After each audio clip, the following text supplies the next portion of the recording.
Sebenarnya kalau kita bicara desain benda apapun, sebagus apapun, kalau tidak ditunjang oleh lighting yang oke, ya seperti saya bilang, mungkin bahasa kerennya, bahasa Jawanya jadi basi, Pak.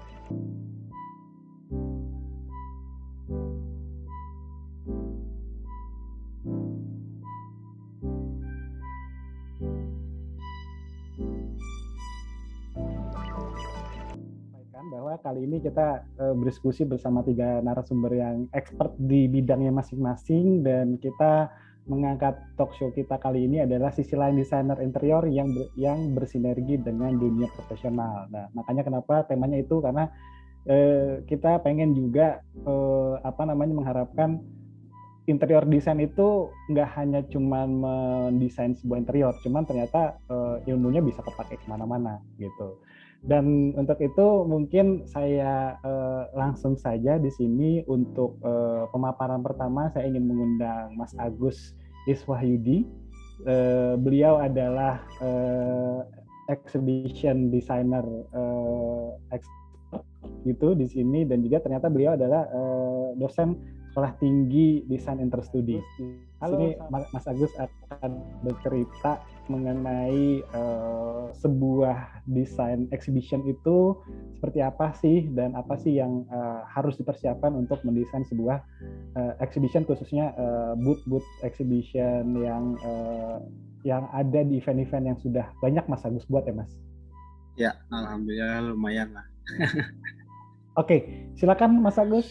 Jadi yang saya mau angkat adalah tentang kreatif itu adalah kunci. Jadi ada 3 subtema yang mau saya tampilkan di sini. Ya, pertama exhibition design itu sendiri, kemudian instalasi art, sama desain kreatif berkelanjutan. Nah, 3 ini berhubungan bagi saya terutama karena ini semacam urutan ya, dari masa lampau sampai saat ini gitu. Oke, next. Jadi exhibition design itu apa sih? Mungkin beberapa di sini teman-teman sudah banyak yang tahu atau mungkin praktisi ya kan, sudah ngerti juga exhibition itu apa. Jadi exhibition itu sebenarnya tidak jauh beda dengan interior design atau arsitektur. Pada prinsipnya sama, ya mendesain juga, membuat konstruksi juga. Saya geser sedikit ini. Nah, jadi yang membedakan sebenarnya exhibition dengan interior atau dengan arsitektur itu yang saya garis bawahi di sini, tidak permanen. Jadi proses desainnya, membentuk gagasannya semuanya sama dari awal, dari A sampai Z itu sama semua. Cuman yang kita bangun, yang kita rancang itu sebuah bangunan yang tidak permanen. Nah, akhirnya konsekuensi dari tidak permanen ini banyak sekali gitu. Kalau interior designer atau arsitek nih ya, punya waktu yang cukup banyak mendesain, merancang, exhibition itu tidak bisa berlama-lama karena kita dikejar event, dikejar waktu. Saya itu menggambar exhibition design itu terakhir sekitar 3.000 meter square. Wow. Itu cuman dikasih waktu 3 hari. Nggak kebayang kan? Jadi buat saya kalau di exhibition design itu, kalau di teman-teman yang masih kuliah ini kayak TA tiap hari, saya tugas akhir tiap hari. Nah itu ya. Nah di sini saya coba nanti saya di slide berikutnya saya coba saya coba sharing beberapa proyek yang pernah saya kerjakan. Kebetulan juga saya ada bikin buku saya waktu itu tahun 2013 tentang karya desain kamera Indonesia. Ini saya ambil dari beberapa buku saya. Nah ini yang terbaru sebenarnya 2017 kemarin, Toyota. Pertama di exhibition itu yang paling signifikan itu adalah bermain bentuk. Nah kalau nanti ini di sesi berikutnya nanti ada Mbak Gita akan bermain dengan cahaya. Nah kalau saya itu bermain dengan bentuk. Exhibition itu bermain dengan bentuk. Kalau di sekolah, di kampus, mungkin teman-teman pernah mengenal yang namanya mata kuliah Nirmana, ya. Nirmana bentuk 3 dimensi. Nah itu di exhibition itu sangat berpengaruh. Nah, saya terakhir waktu menjadi seorang creative manager, waktu nyaring fresh graduate yang mau ngelamar, saya tanya, kamu Nirmananya dulu dapat apa? Saya tanya gitu. Saya nggak nanya yang lain-lain. Dia bilang ada yang belum dapat B, dapat apa? Yang dapat A itu saya langsung terima biasanya. Seperti Saya itu. Nirmana 1 ngulang 2 kali tuh Mas. Wah, ini parah kamu berarti. Gitu. Nah, ini apa ya? Karena exhibition itu kan cuma event sesaat ya. Kalau dalam lagu itu kayak cerita satu malam. Jadi gimana caranya dia benar-benar tampil gila-gilaan gitu. Jadi supaya orang itu tertarik melihat. Jadi secara visual itu dia terpengaruhi dan dia akan datang ke stand itu gitu. Nonton ke pameran itu. Jadi ya jor-joran dalam desain, dalam mengolah bentuk.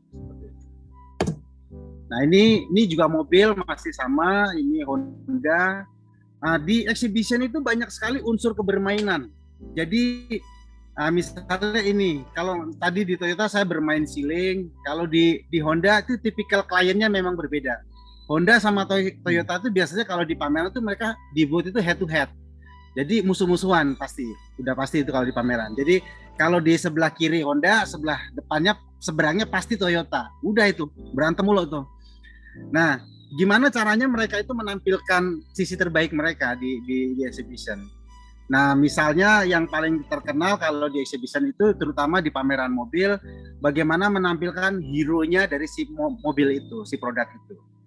Mobil yang paling laris apa nih gitu, itu yang ditonjolkan ke mereka. Nah, nanti ada treatment khusus kalau di exhibition. Nah, misalnya di sini waktu itu Honda mereka penjualan Brio-nya paling kenceng nih. Di highlight lah mereka di exhibition, di stand mereka. Nah, kemudian ini PRJ. PRJ itu pasar malam kalau bahasa sederhananya ya kan. Nah, di mana di PRJ itu jor-joran. Semua bentuk tampil di situ. Gitu. Karena semua ingin mengikat pengunjung itu dengan visual mereka. Nah, dan notabene pengunjung dari PRJ itu kan tipikalnya menengah ke bawah ya, pasar rakyat tadinya begitu, perang diskon dan lain sebagainya. Nah, jadi hal-hal yang ikonik yang ditampilkan di exhibition itu sangat terwakili dari bentuknya. Nah, ini project saya waktu itu buat air minum. Konsepnya saya bingung bikin apa ini, dia kayaknya bilang pokoknya yang menarik, saya nggak mau yang biasa gitu. Ya, kalau anak-anak DKV atau Diskom biasanya mereka bermain bermain pattern atau bermain logo secara detail. Nah, saya coba memposisikan saya waktu itu seperti itu. Saya ambil logonya mereka, saya pindahkan secara 3D. Udah gitu aja. Dan mereka suka. Ya cuman PR-nya waktu ngerjainnya setengah mampus nih si kontraktornya. Karena pertimbangannya apa? Ini kan standnya outdoors. Dan PRJ itu kan biasanya bulan-bulan hujan. Nah, kebayang kan pas hujan segala macam. Nah, itulah.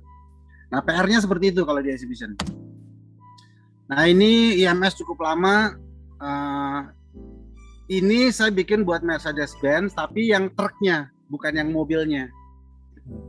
Jadi mereka punya divisi sendiri kan, setiap mobil ada yang untuk mobil rumahan, mobil harian, terus ada truknya, alat beratnya.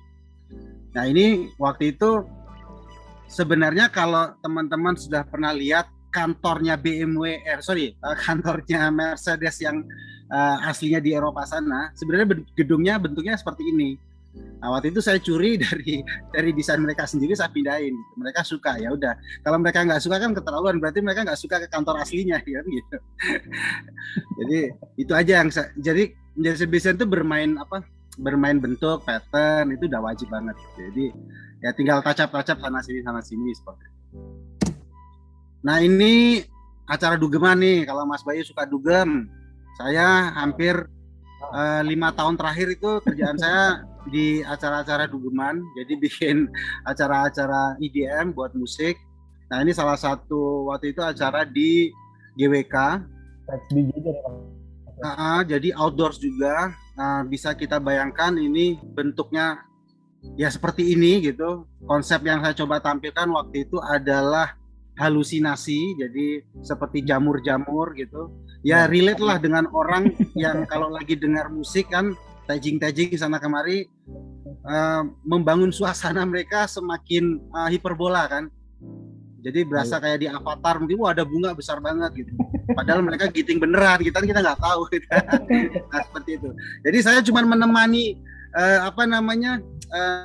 audiens aja dengan wujud-wujud seperti itu. Jadi menyesuaikan bentuk kepada eventnya itu aja. Kalau bentuknya saya bikin kotak-kotak biasa pasti akan monoton sekali, karena kan acaranya hingar-bingar seperti itu. Nah ini posisi yang udah jadi, yang foto di sebelah kanan gitu. Nah, bayangkan ini Mas Bayu, exhibition itu kayak dari dari Toyota tadi yang sampilkan semua. Itu event tidak ada yang pernah lama kecuali PRJ. PRJ itu sekarang 1,5 bulan. Selebihnya itu paling 3 hari, 5 hari, seminggu. Budget yang klien saya keluarkan untuk exhibition dari nol ya, dari desain sampai produksi dan lain sebagainya, itu bisa di atas 1 M. Itu untuk dibongkar saja, jadi tidak dipakai lagi. Nah, beda dengan interior. Interior desain dipikirin banget karena masa pakainya lama. Ya kan? Gitu. Mungkin paling cepat 10 tahun lah, paling cepat banget 5 tahun dibongkar temanya gitu. Exhibition enggak. Waktu di World Expo Shanghai, kita pameran 6 bulan. Itu budgetnya saya nggak tahu deh, banyak sekali yang jelas. Dengan meter square hampir berapa hektar waktu itu, ya cuma di bulldozer aja, begitu selesai. Selesai gitu Mas ya? Selesai semua. Ini juga begitu, dicopot-copot semua udah, turunin lagi. Nah ini 2011 saya buat TEI, Trade Expo Indonesia. Ini kalau nggak salah masih Trade Expo yang ketiga atau kedua, saya lupa. Zaman SBY ya, masih Mari LK Pangestu. Nah waktu itu ini adalah konsepnya sebagai anjungan utama. Jadi pintu masuknya ke pameran sebenarnya.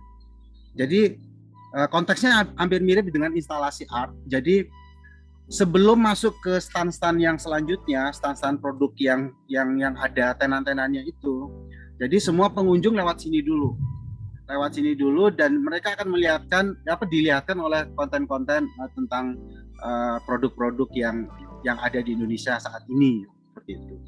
Nah, yang saya bikin ini ya cuman konstruksi segede gaban gini, cuman isinya untuk ditembakin proyektor.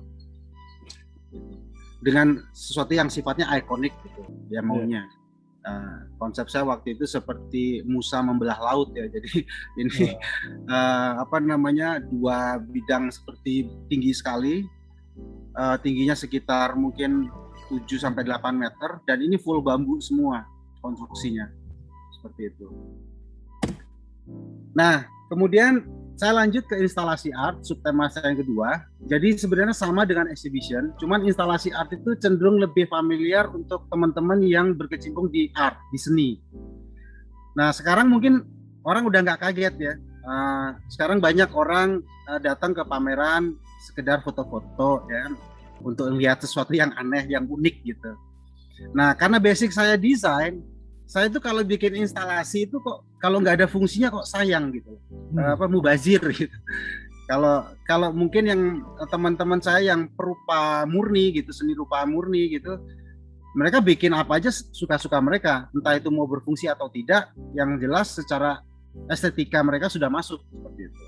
Nah dengan basic saya desain, saya suka membangun atau membuat instalasi tapi yang punya makna tertentu, punya tujuan, fungsi lain seperti itu. Nah ini waktu di Lombok International Bambu Arsitektur Festival tahun 2013, jadi sekitar 20 arsitek desainer dari Indonesia dan luar negeri juga yang pecinta bambu semua. Nah, kita sama-sama waktu itu bikin instalasi di sana. Kita dikasih waktu 4 hari, saya ngerjain sendiri, dibantu oleh 1 orang tukang. Ini saya kerjakan 4 hari, tingginya ini bisa kebayang ya ukurannya, mungkin ada sekitar 10 meteran.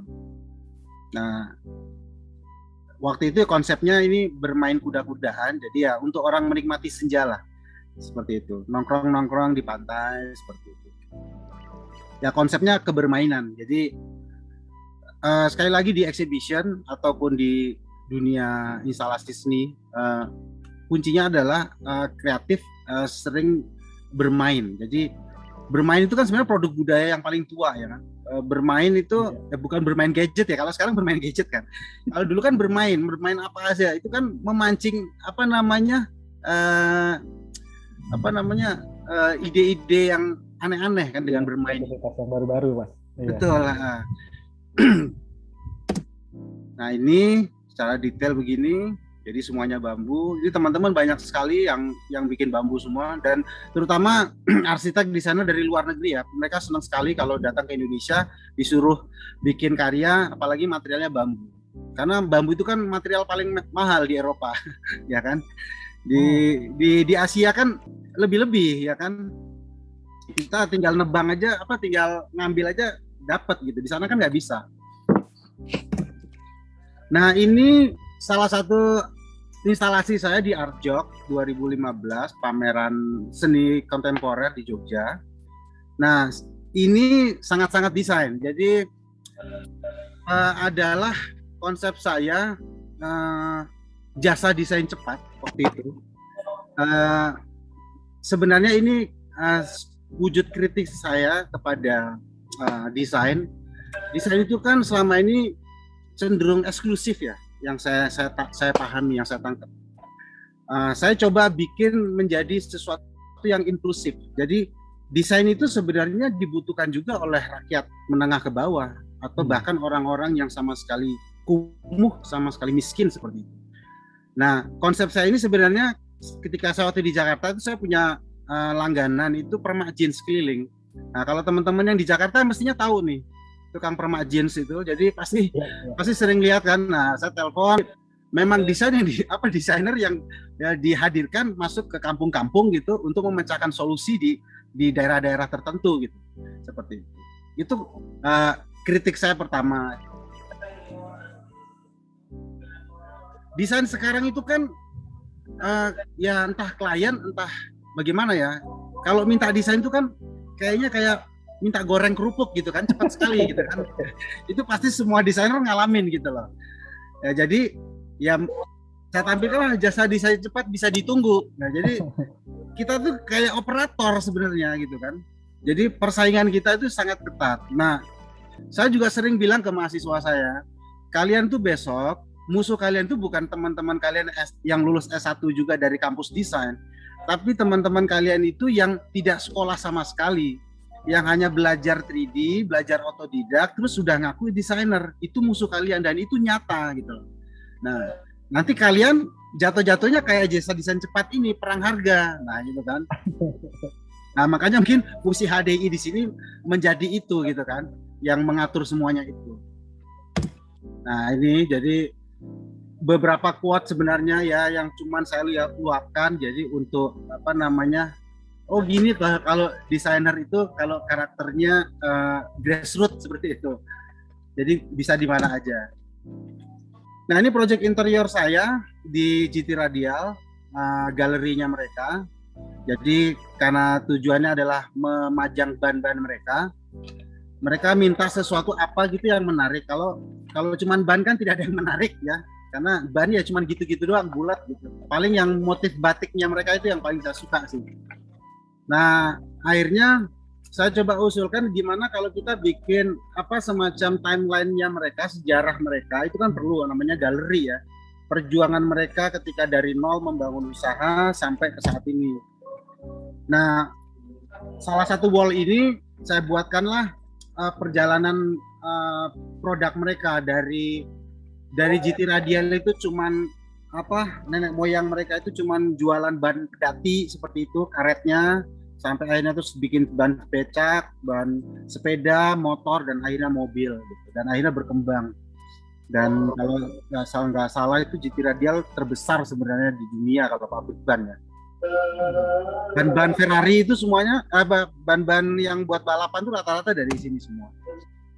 Nah, kemudian ini salah satu yang saya suka waktu di sana. Jadi nanti mobilnya gimana Mas, kita bikin dummy? Nggak mau, saya bilang. Ini mobil beneran, kita potong gitu. Kan banyak mobil rongsok, saya bilang gitu. Ini kebetulan kita dapat di TB Sumatupang waktu itu.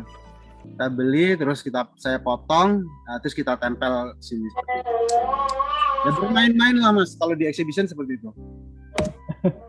Nah, kemudian ini adalah tujuan terakhir saya. Nah, ini kayaknya Mas Adi Surya ini saya sering komen sama dia di Facebook nih. Saya sering kompor-komporin suruh pulang kampung. Jadi perjalanan saya di exhibition itu di Jakarta dari sejak saya sebelum lulus sekolah Mas. Jadi akhirnya saya memutuskan untuk pulang ke desa, mengabdi ke desa saya, menjadi petani atau peternak di sini, dalam upaya ya mengembangkan sisi yang bisa membangkitkan agrowisata di sini, mungkin seperti itu. Jadi desain tetap kreatif tapi ya berkelanjutan, maksudnya seperti itu. Jadi mengatasi kondisi sekarang seperti ini, saya termasuk adalah orang yang terdampak corona. Saya harus pulang kampung, ya kan. Terus kalau saya cuman beternak saja kok kayaknya sayang, ya kan. Saya udah sekolah tinggi-tinggi gitu kan, paling enggak saya bisa manfaatkan di sini gitu kan. Masa langsung tiba-tiba pulang langsung nyalon jadi RT, kan nggak lucu gitu. Biasanya gitu tuh Mas, kalau pulang dari Jakarta Mas. Ditambah lebih, padahal sih nggak ya, biasa aja Mas. Kemudian yang saya paling tertarik itu adalah permakultur. Di Eropa sana sih sebenarnya sudah tren sekali ya, dari sejak isu-isu global warming itu, dan saya coba belajar itu di sini, di mana permakultur itu adalah desain ekologis kan. Jadi salah satunya yang mengembangkan arsitektur gitu untuk berguna bagi sekitarnya, seperti itu. Terutama hubungannya dengan ekosistem alam. Makanya saya di sini, saya pulang kampung, saya bikin rumah saya dari bambu. Silakan diakses oleh siapa saja yang mau datang ke sini, sharing di sini tentang pengetahuan. Saya suka kalau ada akademisi dari kota sana datang ke sini.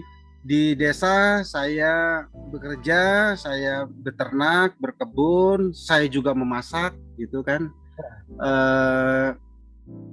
Apa saja yang bisa saya olah, nanti ujung-ujungnya akan saya bungkus dengan desain seperti itu. Nah,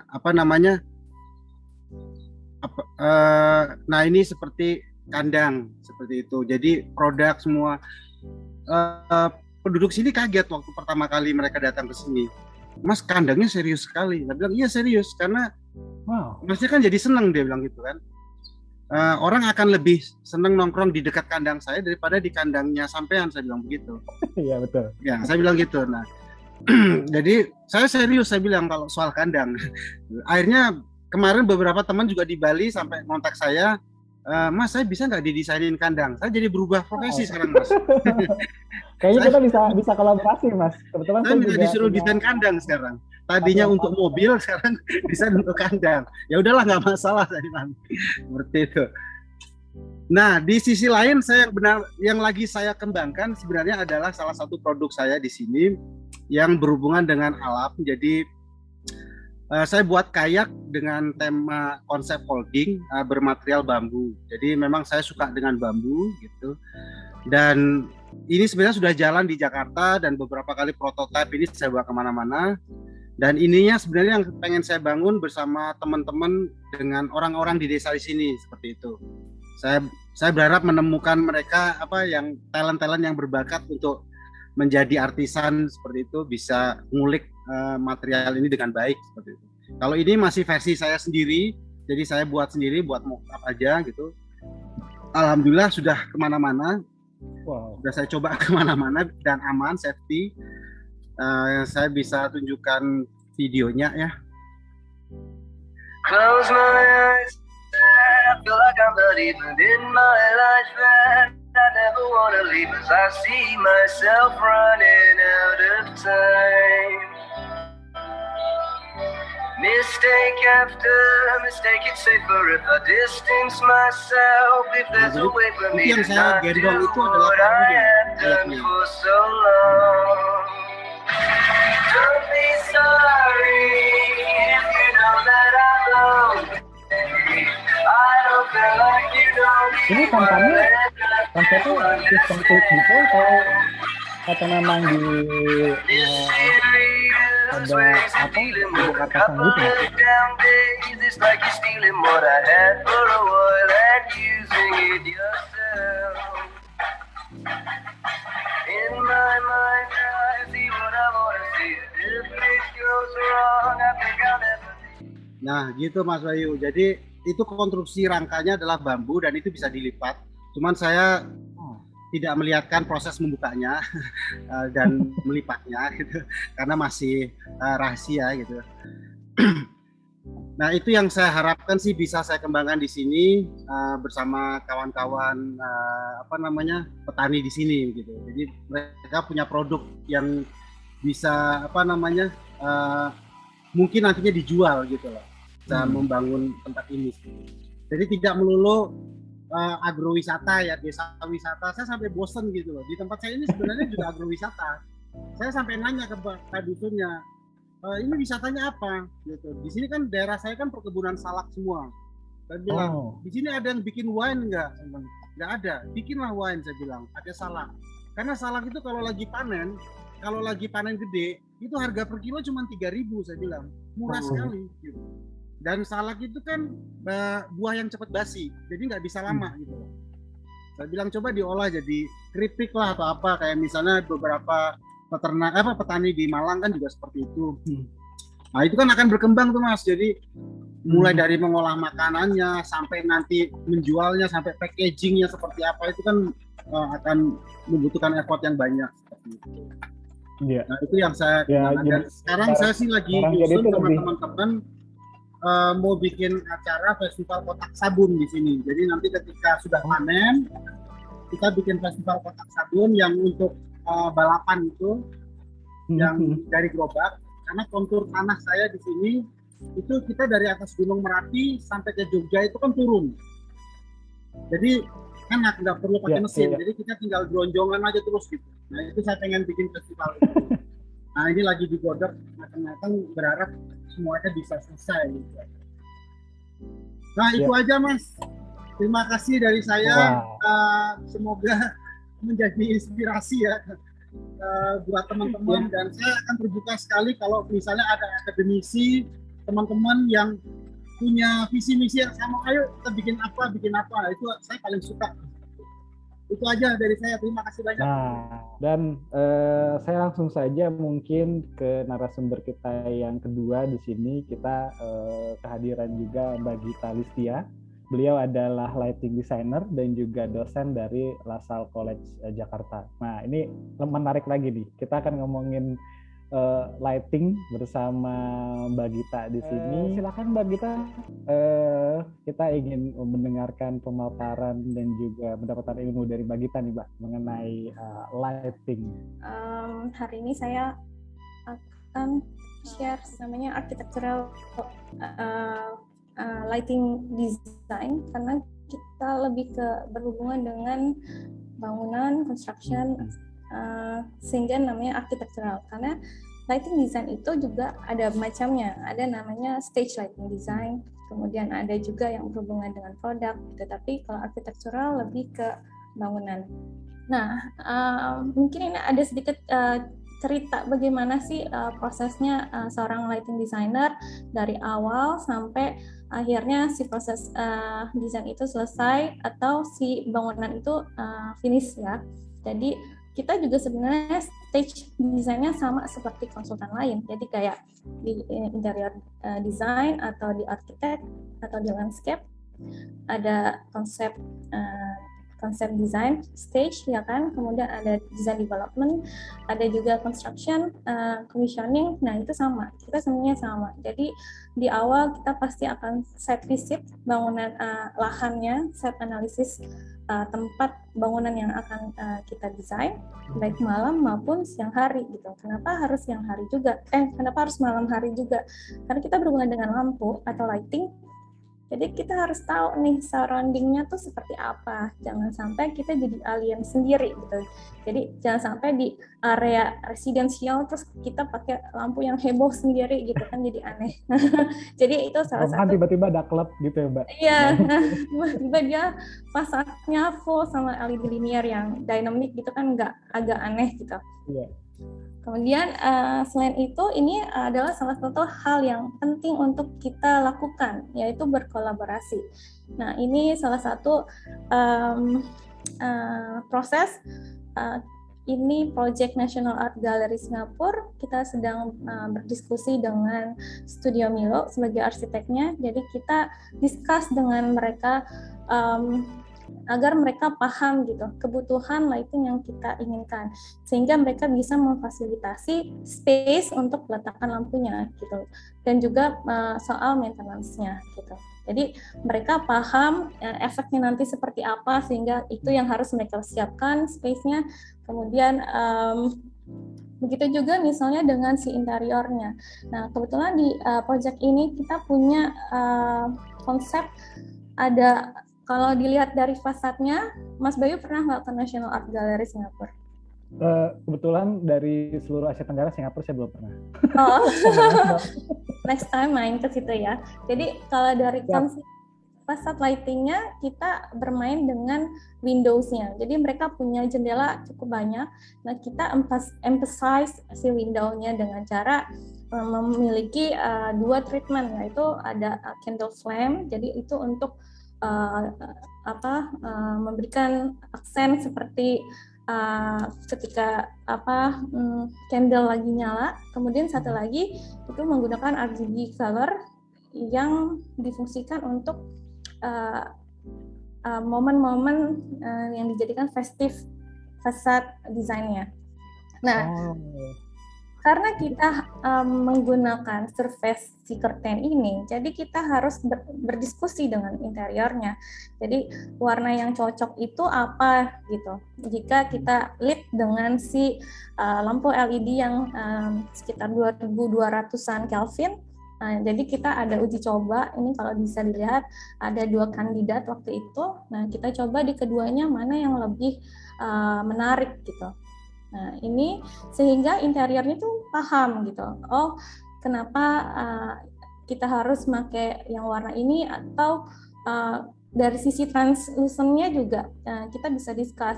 Karena kalau dia terlalu transparan, nanti lightingnya bisa leaking gitu. Jadi mungkin harus di presentase yang pas gitu. Kemudian lighting designer juga melakukan calculation.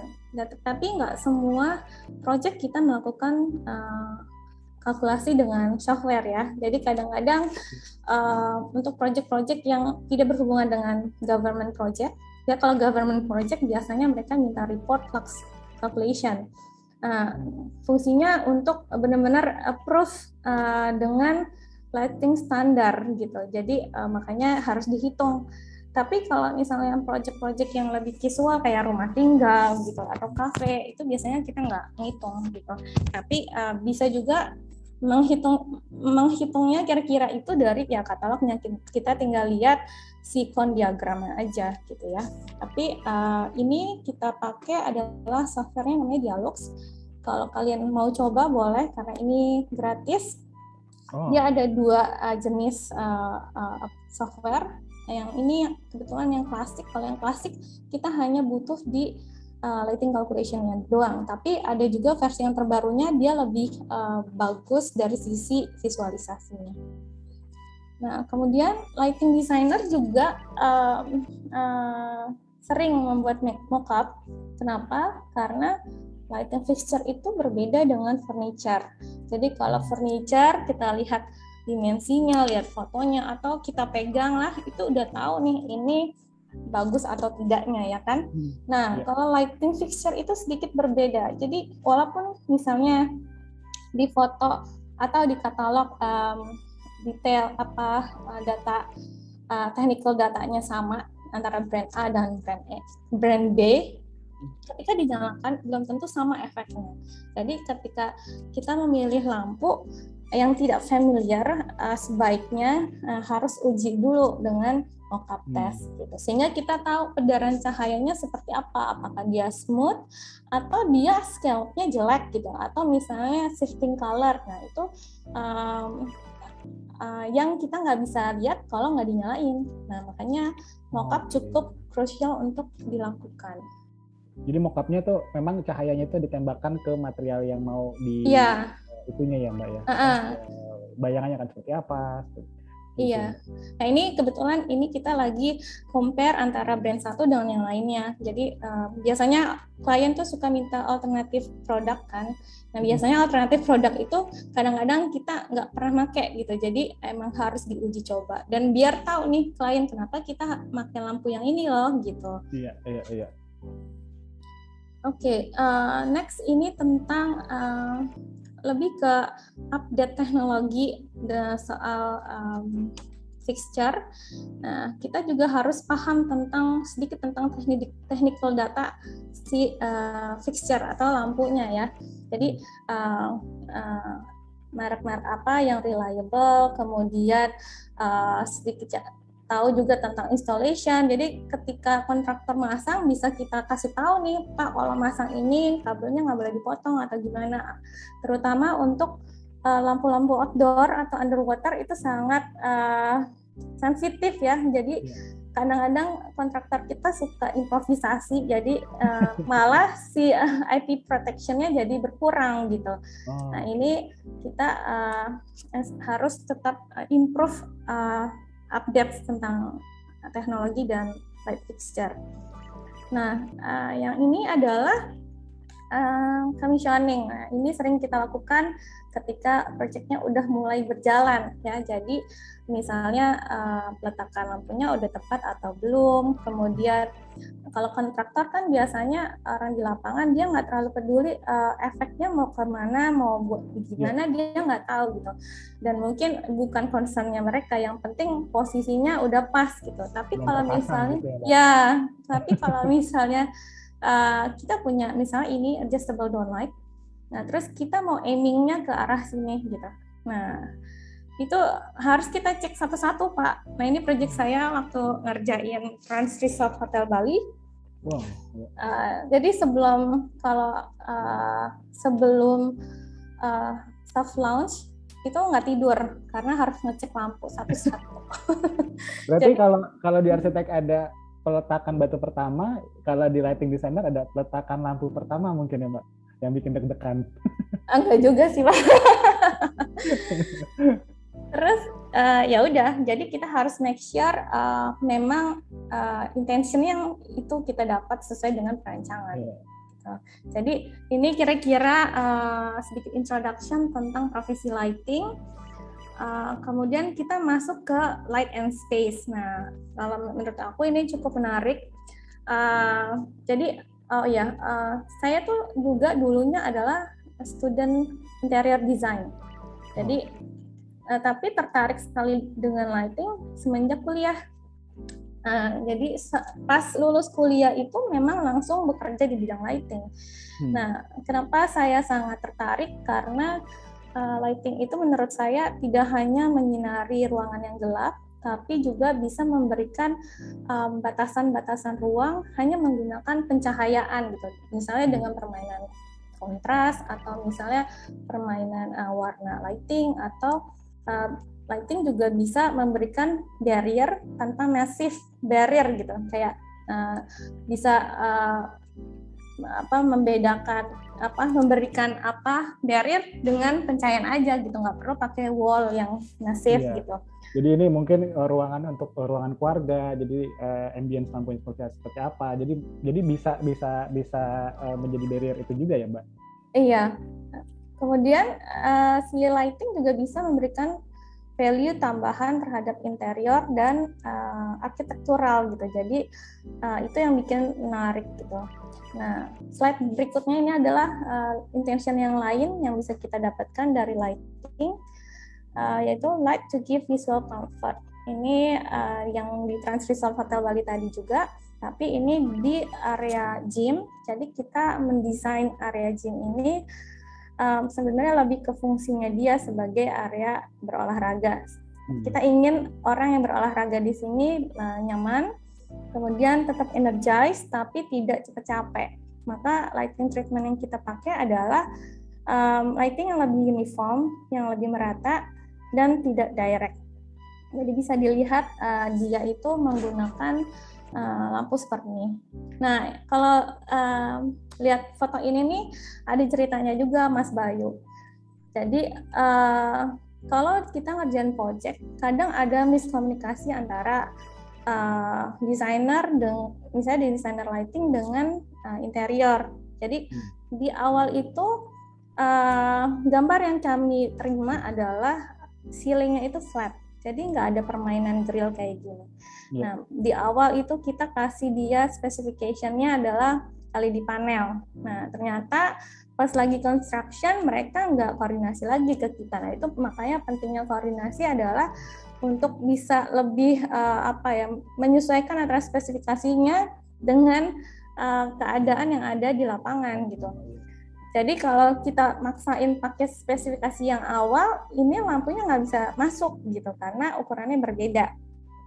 Akhirnya kita harus redesign ulang di tempat. Jadi yang tadinya mereka di sini cuma ada grill terus ada lubang ini kan. Nah, akhirnya kita integrate si lightingnya itu dengan menggunakan linear. Jadi hanya ada linear dan ada akrilik di sini. Jadi ini pengganti LED panel yang awalnya kita propose gitu. Tapi tetap efek yang didapat sama dengan apa yang kita inginkan sebelumnya. Kemudian ini light to give information. Nah, ini berhubungan dengan kualitas lampu. Ini berhubungan dengan color rendering index. Jadi color rendering index itu untuk memberikan visual seberapa samakah warna yang kita lihat dengan kalau kita lihat di bawah sinar matahari.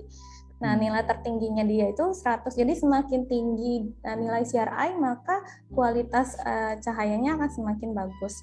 Nah, kalau kita lihat di gambar yang kiri, CRI 70, bisa dilihat buah-buahannya tuh terlihat pale, pucat gitu kan, dan nggak segar. Padahal bukan berarti mungkin produk lama ya, bisa jadi produk yang baru panen, tapi karena hasil visualisasi lampunya yang jelek, jadi dia terdisplay tidak sesuai warna aslinya. Jadi warnanya pucat seperti itu. Tapi kalau kita mendisplay dia dengan color rendering index yang tinggi, maka yang bisa kita lihat yang sebelah kanan, nah itu hasilnya akan lebih menarik gitu, lebih atraktif, dan orang akan lebih condong untuk membeli yang sebelah kanan dibanding yang sebelah kiri. Padahal mungkin buahnya sama-sama ngambil di tempat yang sama, dipanen di hari yang sama, tapi hanya karena lightingnya tidak bagus, jadinya iya mempengaruhi juga dari si customer untuk membelinya.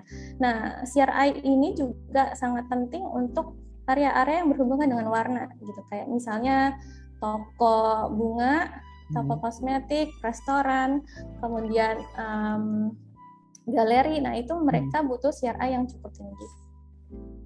Kemudian light to emphasize the object. Nah, ini adalah interior dari National Art Gallery.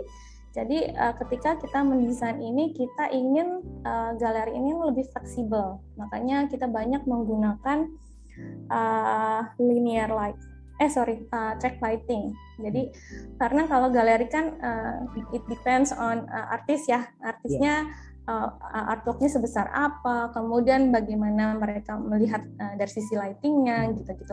Nah, jadi kita bikin dia lebih fleksibel. Ini light to emphasize the object berhubungan dengan lighting distribution. Jadi ketika kita memilih lighting distribution, itu juga akan berdampak dengan efek yang akan kita dapatkan. Jadi kalau misalnya emphasize the object, berarti kebutuhannya adalah pencahayaan yang fokus, ya kan, yang konsentrat ke objeknya. Nah, yang bisa kita ambil adalah mungkin lampu-lampu yang beam angle-nya lebih narrow atau lebih spot, sehingga objeknya lebih ter-highlight. Kemudian ini adalah light to give a perception. Nah, ini contohnya adalah ice cream shop. Ini bukan desain saya, tapi ini aku masukin untuk sebagai contoh aja. Jadi kalau kita mendesain sesuatu itu ada banyak pendekatan. Nah, ini salah satunya pendekatannya dari color temperaturnya. Ketika kita mendesain shop, pasti kita pengen persepsinya itu adalah sesuatu yang es krim yang dingin, ya kan, bukan es krim yang hangat. Nah, kemudian kalau es krim itu biasanya berkolerasinya sama es, snow, yang mana color tone-nya lebih ke color tone white. Maka mungkin akan lebih baik kalau misalnya si shop ini menggunakan color temperatur yang white. Jadi ketika kita memilih color temperatur itu nggak ada yang paling bagus tuh yang white atau yang paling bagus itu warm, enggak gitu. Tapi itu berdasarkan kebutuhan dan berdasarkan si projectnya itu sendiri, apa yang mau kita tampilkan. Sama halnya kayak ini, misalnya kita punya bakery yang menjual roti, pasti persepsi kita pengennya dia adalah roti yang hangat, yang fresh from the oven, ya kan, bukan fresh from the freezer, from the kulkas gitu. Jadi color tone-nya mungkin akan lebih cocok jika menggunakan color tone-nya warna-warna warm gitu, sehingga customer akan merasa oh ya rotinya sepertinya fresh nih gitu ya. Kemudian ini adalah light to determine different spaces.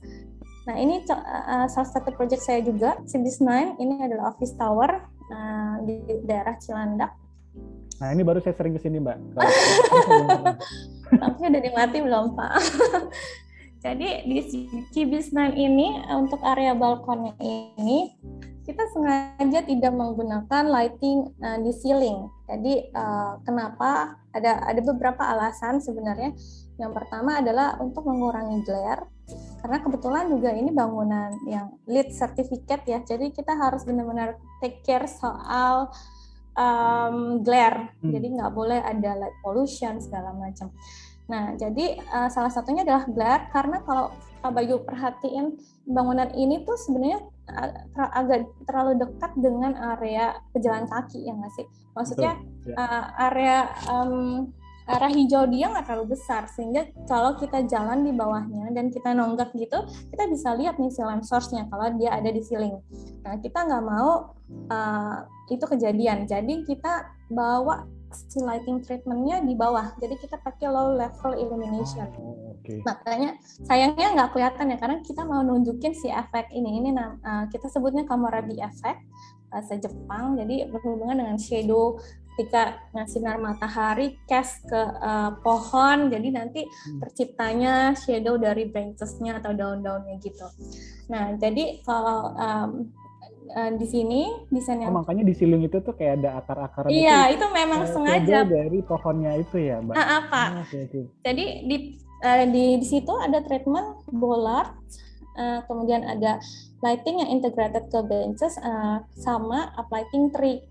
Nah, di foto ini memang karena ini di foto pas baru banget jadi, pohonnya masih kecil, jadi cabangnya memang nggak terlalu kelihatan ya. Nah, karena kita mau emphasize dia menjadi seperti artwork, nah kita request juga ke kliennya dan ke landscape-nya untuk mereka menanam pohon yang berkarakter. Jadi yang batangnya bermain gitu. Nah, jadinya biar nanti shadow-nya akan lebih menarik lagi di sininya. Nah, kenapa kita pakai treatment ini juga? Ini untuk determine different spaces. Kita nggak pengen outdoor itu seperti indoor gitu. Jadi brightness-nya itu harus lebih low, karena dia kan kanvasnya hitam ya. Kalau kita terlalu bikin dia terang sama dengan interior, kita nggak dapat essence-nya kalau kamu ada di luar ruangan gitu. Jadi makanya kita bikin dia lebih low illumination dan low brightness. Nah, ini adalah light as a direction. Ini sebenarnya simple karena waktu beberapa minggu yang lalu saya sempat jalan-jalan. Baru berarti Mas ya? Mbak? Enggak Pak. Ini ceritanya Kalau ini bukan proyek saya yang Bulgari. Tapi ini saya mau cerita soal 2 minggu yang lalu saya sempat perhatikan ketika jalan-jalan ke Cibubur. Pak Bayu pernah nggak ke Cibubur? Jadi pernah, Pak Cibubur pernah. Kalau di Cibubur itu banyak banget ruko. Nah, ya kan satu bangunan ruko itu ada banyak tenan kan. Nah, biasanya mereka cuma mengasih direction dari si signage-nya. Ya kan, signage ini. Jadi kalau saya perhatikan mostly daerah terasnya dia itu pakai pencahayaan yang lebih ke general gitu. Jadi Nah, ini ada simulasi saya buat sederhana doang, cuma untuk memberitahukan kalau dengan mendesain sedikit suatu bangunan itu bisa memberikan efek yang berbeda juga loh gitu. Kayak misalnya ini dia ada 9 titik lampu karena ini ada 3 unit, jadi per unit itu ada 3 titik lampu gini. Yang jadi ada tengahnya ini, kiri kanannya, kiri, tengah, dan kanan. Jadi setiap unit itu ada 3 bagian lah. Setiap bagian ada 3 lampu. Nah, ini 2 percobaan ini menggunakan lampu dengan lumen yang sama, kemudian jumlah lampu yang sama. Tapi kalau kita perhatikan, dia akan ada efek direction untuk area yang ini. Karena saya kumpulkan lampunya itu lebih ke entrance, sehingga orang bisa paham pintu masuknya yang mana ya, gitu. Jadi ini seperti membuat kayak welcoming mat, tapi dari lighting. Ini sama juga seperti yang Bulgari pakai ini. Ini saya sempat foto ini waktu acara KASA pagi-pagi ke Mall of Indonesia, belum buka tokonya. Terus ya udah saya foto. Nah, ini contoh penggunaan welcoming mat. Biasanya kita pakai welcoming mat itu di area entrance memang untuk membuat customer merasa ter-attract gitu untuk masuk ke dalam toko tersebut gitu. Biasanya rasio yang kita pakai adalah 1:5 atau 1:7. Itu berarti misalnya surrounding-nya itu 200 lux, daerah di sini bisa sampai 1000-an lux gitu. Memang agak intensitasnya cukup tinggi, tapi memang itu yang kita pengen tampilkan. Mengharapkan ya. Kemudian ini like to show three-dimensional form. Jadi kalau ini mungkin lebih ke case-nya interior. Kalau misalnya kita punya dinding yang cukup panjang, nah biasanya kan boring ya tuh Pak Bayu. Nah biasanya interior bisa atau arsitek akan kasih material atau mungkin dia akan kasih mural gitu. Nah itu ada pendekatan treatment yang sebenarnya bisa berbeda gitu. Kalau misalnya kita punya material, kita bisa makainya namanya grace lighting. Jadi ini contoh yang grace lighting. Caranya adalah si lamp source-nya itu lebih dekat ke bidang yang kita mau wash. Jadi wall washer-nya lebih dekat dibanding si diffuse light ini. Kalau diffuse dia agak lebih jauh, sehingga bisa dilihat perbedaannya kan. Kalau yang lebih dekat ini si grace lighting ini, dia akan timbul teksturnya, jadi materialnya akan lebih hidup, lebih ada shape-nya, ada perbedaan terang gelapnya gitu, jadi three-dimensional kebentuk gitu. Sedangkan kalau misalnya kita punya material yang cantik, terus kita pakai diffuse lighting, materialnya ini nggak hidup, jadi cuma terang aja. Kelihatan flat aja gitu ya. Flat, jadi sayang banget gitu. Jadi kalau ini diffuse mungkin kalau misalnya si wall itu kita cuma punya dua dimensi kayak mural atau cuman ya gambar-gambar aja atau pattern gitu, tapi tidak berbentuk 3-dimensional. Kemudian ini adalah like to give an identity. Pak Bayu, kalau saya kelamaan bisa langsung di-cut ya. Silakan. Ini kayaknya tinggal berapa slide lagi ya, Mbak Gita ya? Iya.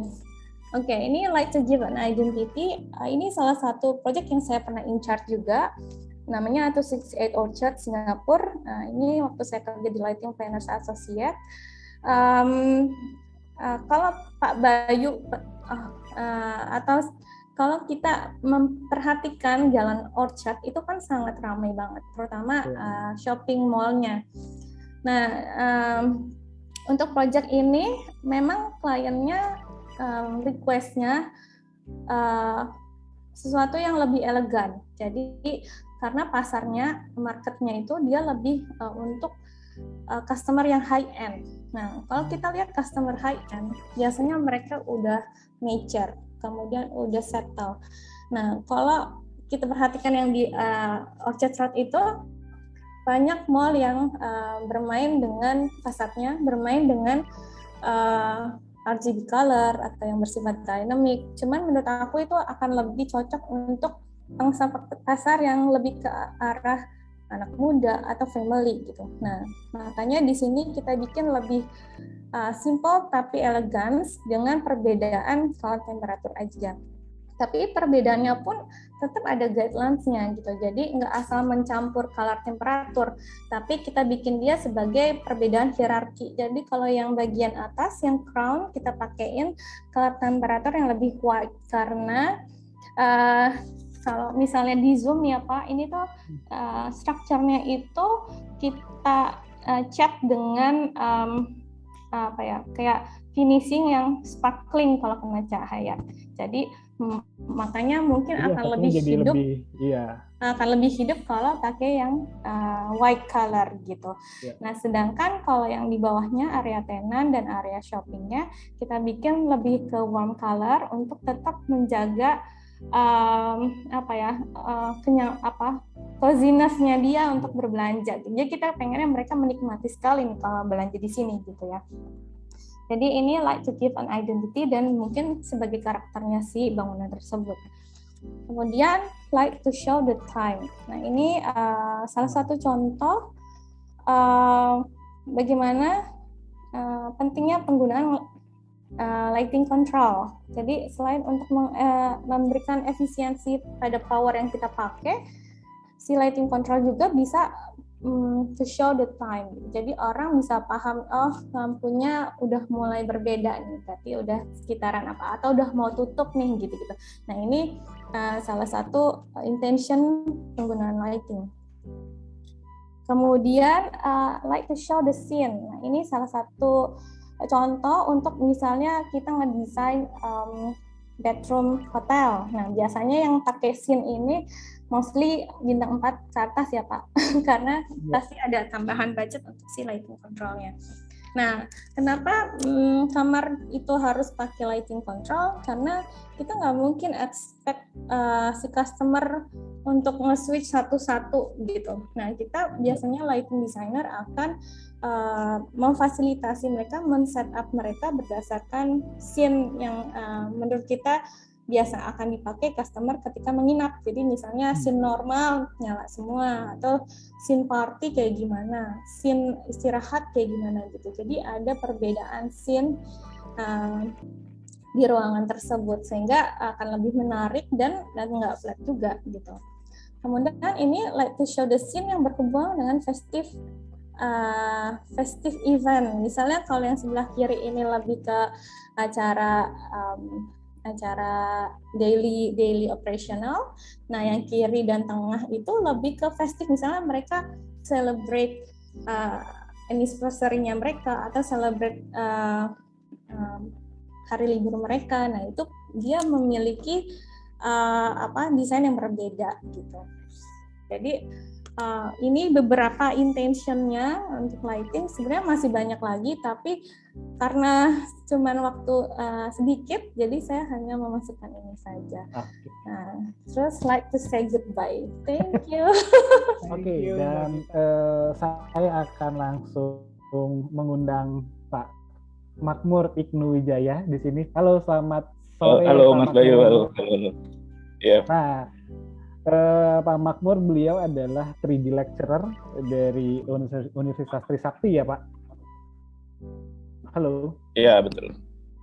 Ya, dan halo ya betul.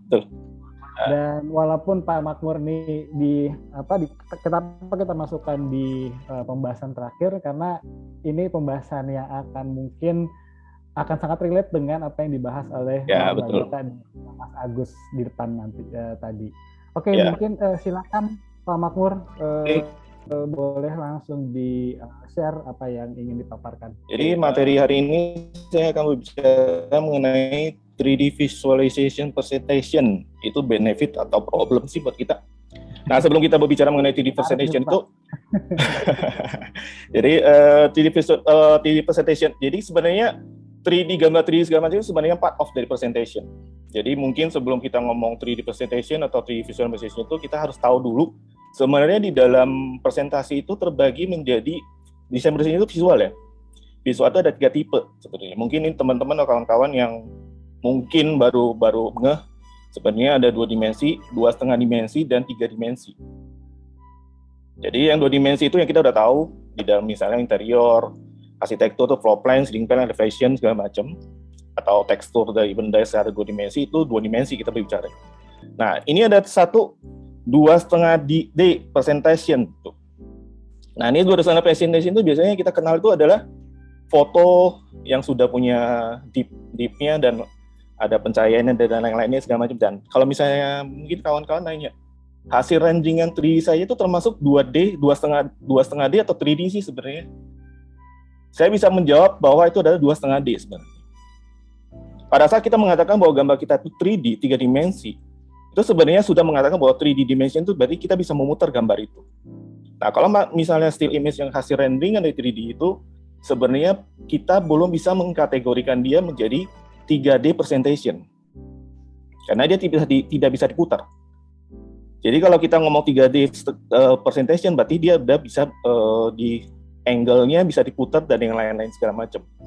Jadi kalau misalnya kita still image yang kita rendering dari, misalnya mungkin kawan-kawan atau teman-teman bisa ada yang bilang corona, ada yang menggunakan Enscape, Corona, V-Ray segala macam, itu sebenarnya masih 2,5D karena dia sudah ada deep dan udah fotorealistik. Nah kalau 3D presentation itu dia sudah punya semuanya measurement-nya segala macam dan akurasi, sangat tinggi akurasinya. Dan yang kita tahu 3D presentation adalah presentasi yang kalau misalnya kita lihat itu adalah the most expensive. Mungkin kawan-kawan nanya, kok mahal sih? Nah mungkin kita pada saat pengen nge-rendering 3D presentation, kita harus ingat hardware kita itu yang biasanya paling menghabiskan biaya. Ya, betul Pak. Jadi kadang-kadang Anda nanya saya, misalnya ada yang nanya, butuh spek komputer segede apa gitu. Ya. Kalau misalnya kita bilang, tergantung purpose-nya, tujuan kita punya hardware itu untuk apa. Kalau misalnya kita untuk rendering still image interior atau arsitektur, mungkin budget yang seberapa, mungkin ada yang bilang, oh sekian puluh juta udah cukup gitu. Tapi ada juga orang yang memang profesinya di bagian 3D presentation, dan dia bikinnya kayak kompleks, misalnya kayak tadi bikin arsitektur kompleks besar. Nah itu komputernya juga biayanya luar biasa itu pasti. Karena hardware ini akan mempengaruhi timeline kita mengerjakan 3D itu sendiri sebenarnya. Yeah. Jadi ada quote di dalam orang 3D maker, ada barang, ada harga. Jadi kalau pada saat kita membeli hardware dengan budget yang sudah cukup dalam petik kita unlimited, nah timeline kita merendering hasil pekerjaan kita itu pasti menjadi lebih singkat. Nah itu memang kenapa kadang-kadang kita berkonsentrasi atau misalnya profesi kita pengen menjadi 3D maker atau memvisualkan atau menghasilkan 3D maker, memang kita tahu ya harga satu hasil renderingan itu lumayan. Satu lembar aja itu bisa lumayan harganya. Bahkan kalau misalnya dibikin animasi itu juga harganya lumayan. Jadi memang kadang-kadang dia menjadi sesuatu yang mahal karena hardware yang menunjangnya itu menjadi mahal. Itu kurang lebih. Nah biasanya 3D software itu biasanya ada yang kita bisa tahu, ada 3D Max, SketchUp, Revit, dan yang lain-lain juga. Kurang lebih seperti itu. Oke, next. Jadi di sini itu saya akan ngomong 3D visualization. Jadi sebenarnya visual 3D sebenarnya. Nah visual 3D itu sebenarnya kadang-kadang kita sinonimnya itu orang ngomong grafik 3D. Tadi teman juga ada 3D rendering. 3D rendering hasil rendering. Atau sebenarnya ada juga orang yang mengatakan bahwa CGI. Mungkin kalau kawan-kawan tahu, atau Bapak Ibu semuanya tahu, itu CGI itu sering banget itu dimention, mungkin dimension film-film futuristik ya, kayak Marvel kemarin itu kan, mereka tuh ngomong CGI gitu. Jadi bahkan karakter-karakter itu menggunakan generated CGI. Nah itu sebenarnya 3D visualization dari mereka. Jadi kalau 3D visualization itu adalah hasil dari 3D rendering dengan CGI. Yang di dalamnya itu terdapat semua artistik, perancangan, bahkan fotografi, komposisi, dan yang lain-lain semuanya. Dan itu biasanya juga bisa berupa digital image, hasil presentasi yang interaktif, atau video hasilnya. Tujuannya apa sih? Mencipta atau membangun pengalaman kepada orang-orang, supaya tahu secara teknis maupun ilmiah. Tapi memang di dalam 3D visualization itu biasanya dibikin tujuannya untuk menampilkan estetika yang kita harapkan dan kita tunjukkan ke orang-orang seperti itu. Nah, cuman dulu itu awalnya memang pengen visualisasi secara estetika. Tapi sekarang tadi ada pertanyaan dari yang menyangkut materi yang dari Bu Gita, ada yang nanya, Akhirnya 3D visualization itu dipakai untuk mensimulasi lighting. Kalau misalnya saya kasih warna merah, kasih warna ini, efeknya menjadi apa? Nah, itu disimulasikan menggunakan 3D visualization sekarang. Jadi revolusi penggunaan 3D visualization akhirnya menjadi visual untuk menunjukkan seberapa jauh atau seberapa aslinya dia gitu. Dan disimulasi berkali-kali, dan akhirnya bisa membuat keputusan tepat. Itu revolusi penggunaan 3D visualization sekarang pada umumnya. Kadang-kadang misalnya kayak kita misalnya di interior bikin alternatif 1, alternatif 2, alternatif 3, rendering dengan kayu, rendering dengan marmer. Nah, itu akhirnya dibagi ke klien, Bapak pilih yang mana, Bapak setuju yang mana. Gitu. Jadi 3D visualization sekarang dipakai untuk mendapatkan keputusan yang baik, atau keputusan yang tepat, atau yang sesuai dengan selera yang diinginkan oleh klien kita biasanya. Oke, next. Nah, di sini kadang-kadang ada yang ngomong 3D rendering sama 3D visualization. Kalau 3D rendering itu sebenarnya prosesnya. Kalau 3D visualization itu hasilnya sebenarnya. Jadi kalau misalnya ada yang ngomong 3D rendering sama 3D visualization sama nggak sih? Sebenarnya bagian sub-step-nya dari 3D visualization. Jadi kalau misalnya ada ngomong 3D visualization sama 3D rendering sama nggak? 3D visualization itu adalah output-nya, 3D rendering itu adalah proses meng-output-nya menjadi visual 3 dimensi. Itu bedanya, Pak Bayu. Jadi kadang-kadang ada ngomong 3D visualization sama 3D rendering sama 3D rendering sebenarnya di render. Nah, sekarang itu memang banyak beda. Jadi 3D rendering itu adalah proses sebelum gambar 3D itu menjadi gitu. Jadi kita rendering 3D namanya kalau kita ngomong.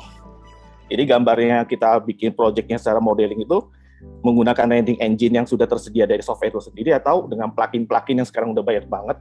Nah, akhirnya di prosesnya itu namanya 3D rendering. Di render akhirnya menjadi hasilnya itu, nah kita ngomongnya 3D visualization yang kurang lebih seperti itu. Ya, oke, ini beberapa yang gambar di sini adalah gambar-gambar contoh yang dirender menggunakan 3 dimensi ya. Oke, next. Kalau boleh sedikit aja Pak, kalau dari hasil dari 3D itu sebetulnya memang diharapkan kalau dari kebanyakan klien gitu ya Pak, atau mungkin karena kan di sini Pak Makmur juga sebagai praktisi juga ya Pak. Ya, betul. Betul-betul diharapkan memang mengarah seperti real nanti proyeknya jadi, atau memang kita hanya sebatas memberikan gambaran untuk mereka sih Pak? Sebenarnya ada makanya ini berikutnya kan saya bilang kapan sih 3D visualization itu dipakai gitu. Kadang-kadang tuh, nah ini ada nomor 1 nih yang kadang-kadang paling bahaya nih nomor 1. Betul lah ini Pak. Nah, advertising sama marketing ini nih paling bahaya nih kadang-kadang nih. Marketing 3D-nya keren sekali segala macam. Nah, bagus kan gitu hari kita browser udah budgetnya udah begitu beli begitu kita beli wow gitu. Nah, ini biasanya tergantung profesinya sih Pak Bayu. Karena kalau marketing sama advertising kan memang dia kan harus bikin sewah mungkin gitu loh. Kan nggak mungkin dia misalnya bikin yang biasa-biasa aja atau looks real ya. Looks fakta dengan seperti lapangan. Jadi memang kalau misalnya Pak Bayu nanya ke saya, kapan 3D visualization itu harus tone down, up down, atau misalnya dinaikin sampai luar biasa sampai dalam bentuk kita ngomong mungkin over powerful atau bahasa kerennya lebay gitu ya. Nah, itu tergantung profesinya sih Mas Bayu gitu. Gitu loh. Jadi kadang-kadang kalau misalnya profesi yang butuh kejujuran itu biasanya kita pengen harus diimplementasikan ya hasil desain kita dengan simulasi 3D visual akan direalisasikan. Nah, itu biasanya kita butuh kejujuran di situ. Setuju, Pak. Nah, jadi kalau misalnya untuk advertising dan marketing kan jarang benar-benar. Ini kan pasti di-up itu. Diperbola sedikit gitu. Iya. Nah, gitu. Tapi kalau untuk arsitektur desain biasanya dia harus firm dengan kenyataan. Jangan terlalu kena. Kadang-kadang di 3 dimensi itu bisa digambar ya, karena 3 dimensi itu kan tidak ada namanya simulasi gravitasi, kecuali kalau dia memang sudah ada hasil 3D-nya itu dipindahi ke program-program lain-lain segala macam lagi yang menunjukkan apakah itu bisa firm dengan secara struktur segala macam itu bisa berdiri, ya dia baru bisa dikatakan bahwa itu udah firm gitu. Tapi kalau misalnya cuma untuk visual, nah itu kadang-kadang bahaya itu Pak. Nah ini ntar di ujung pembicara ini akan mengatakan 3D visualization itu benefit atau problem sebenarnya. Bisa menjadi problem karena apa? Benefit itu menjadi apa? Nah biasanya juga di gaming kita udah tahu banget ya sekarang yang gaming itu 3D itu udah keren-keren banget. Mungkin kita cuma zamannya dulu mungkin main Atari cuma kotak-kotak. Iya. Terus sekarang udah yang Final Fantasy yang ya kayak film-film ya, film efek-efek 3D-nya udah gila-gilaan gitu. Nah entertainment kita udah tahu lah. Pasti udah tahu banget di film kayak Marvel, Avengers segala macam itu kan 3D semua itu. Nah, bahkan learning dan education juga sering banget dipakai visual 3D itu. Kita tahu sekarang ruang guru buatan Indonesia itu juga ada combine dengan 3D visualization, materi pengajaran segala macam. Bahkan ternyata 3D visualization misalnya kita bikin diagram misalnya angka kali segala macam itu termasuk udah 3D juga Pak Bayu. Iya. Angka 2+, tapi itu memang dia buatnya menggunakan program 3D yang dianimasikan dengan menggunakan rendering engine segala macam, itu juga udah termasuk kita bisa bicarakan itu 3D visualisasi. Atau misalnya dia mensimulasikan hukum fisika segala macam menggunakan 3D Max atau program yang lain 3D segala macam, itu juga termasuk udah 3D visualization di bidang learning sampai education. Bahkan kalau misalnya kita tahu 3D visualization itu sudah dipakai untuk pembelajaran di dunia kedokteran, Pak Bayu. Iya, mungkin kalau kedokteran ada mungkinnya juga, Pak. Karena dia mensimulasikan, karena kan mensimulasikan bentuk jantung segala macam, katupnya diputar-putar segala macam. Ya mungkin someday, suatu saat visualisasi yang dibikin di Avenger ya, seperti Tony Stark itu yang dia hologram diputar-putar itu mungkin somehow akan jadi seperti itu, bisa pasti ke arah sana juga. Visualisasi 3 dimensinya bisa seperti itu. Itu. Dan satu lagi yang product design, manufacturing dan modeling itu udah paling banget lah sering dipakai. Karena kadang-kadang kita nggak mungkin langsung bikin modul segala macam itu langsung dari pahat. Jadi kalau dulu mungkin sebelum ada aplikasi 3D segala macam itu mungkin ya seperti Pak Agus tadi misalnya langsung dibuat gitu, dibuat 1:1 gitu. Kadang itu kan 1:1 itu kan wasting time segala macam dan cost juga makin banyak kan di bahasa Cina. Biasanya sekarang itu misalnya kita mau desain satu produk segala macam itu biasanya disimulasikan dulu dengan 3D visualization dengan program yang banyak banget ya untuk manufacturing sendiri itu ada 3D-nya, program-program sendiri, arsitektur juga punya sendiri, bahkan untuk molding mesin segala macam punya sendiri, tapi basicnya tetap semua 3D visualisasi Pak. Gitu. Oke, next. Nah, benefitnya nih. Ya kita udah tahu, biasanya sebenarnya benefit itu memang udah ada ya banyak. Mungkin ini sebagian besar yang saya sebutin ya. Mungkin kalau kita bikin kalau kita telah lagi lebih banyak tuh bisa lebih banyak lagi. Tapi sebenarnya yang kita kalau sebagai as a designer itu sebenarnya membuat klien itu familiar dengan desain kita. Karena kadang-kadang kalau bicara aja, oh desain saya begini, bisa A, B, C, D, F, G, H dengan bahasa by verbal. Kadang-kadang verbal saya konotasinya Pak Bayu sama saya kan pasti beda.